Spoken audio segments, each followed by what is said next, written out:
pagtanggal kay Vice President Sara Duterte mula sa kanyang kinauupuan. Ang kanilang tungkulin ay maglingkod para sa kapakanan ng mga mamamayan, hindi po para sa sariling o pansariling interes. At lalo na hindi po para maghasik ng pagkakampi-kampi dahil lang ang hangarin ay humawak ng kapangyarihan. Wala mang binanggit na pangalan, idiniin ni Brother Romel Topacio na walang sasang-ayon sa sinumang leader na may pamamaraan na divide and conquer.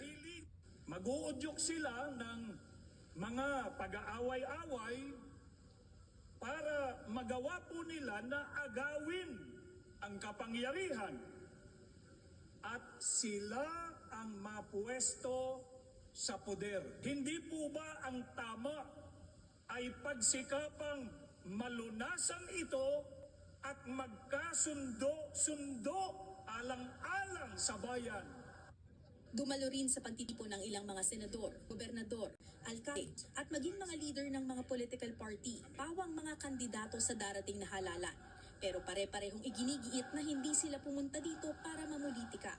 Hindi po ako pumunta dito para magpa-endorse or mamumulitika.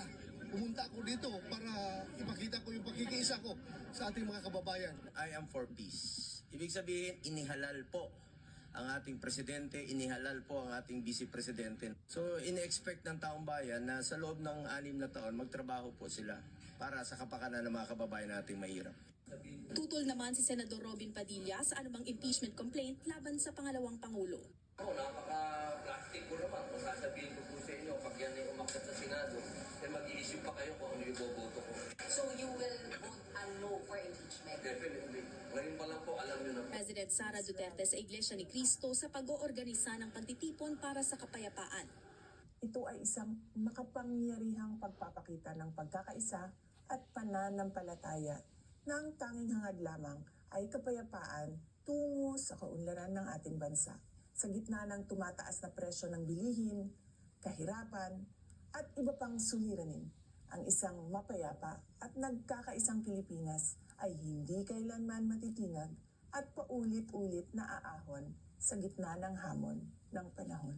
Naman nagbigay ng diretsahang sagot si Zabala ng tanungin kung sino ang pinatutungkulan ng Iglesia ni Cristo nang himukin nito ang mga opisyal na unahin ang bayan kaysa sa pansariling interes.